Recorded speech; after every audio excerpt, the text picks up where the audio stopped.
গাড়ীটো অলপ মানে বহুত স্পীডত আহিছিলে স্পীডত আহিতে মানে মই ঘৰৰ পৰা ওলাইছিলোঁ আমাৰ তাতে এটা মানে খবৰ ওলাইছিলে যে গাড়ী ক'ৰবাত এটা এক্সিডেণ্ট হৈছিলে কিন্তু সেইটো ঠিকে আছে সেইটো কোনো অসুবিধা নাই কিন্তু ইয়াতে আমি শব্দ পাই মানে দৌৰি আহিলোঁ আহি এই মানে জংঘলৰ মাজত মানে গাড়ীটো পৰি আছিলে কিন্তু আমি কোনো দেখা নাই আমি ইয়াত আহি পূৰা মাত পাতিলোঁ যে ভাই ক'ত আছা মানুহবিলাক অলপ মাত দিয়া তো তাৰপিছত মানে 1 মিনিট পিছত মানে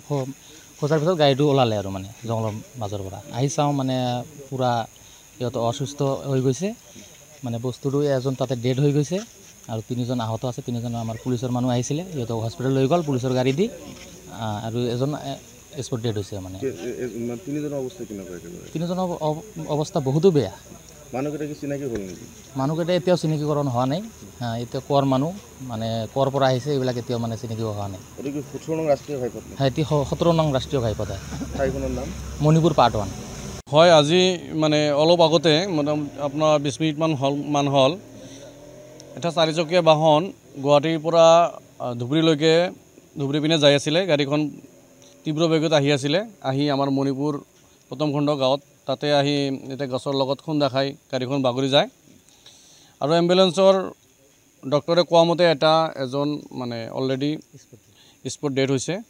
মানে মৃত্যুবৰণ কৰিছে আৰু 3টা অলৰেডি ধুবুৰী হস্পিটেললৈ ট্ৰান্সফাৰ কৰা হৈছে এই 3টা অৱস্থা কেনেকুৱা অৱস্থা খুব সংকটজনক অৱস্থা গাড়ীটো কি গাড়ী এইটো গাড়ী 4চকীয়া গাড়ী হয়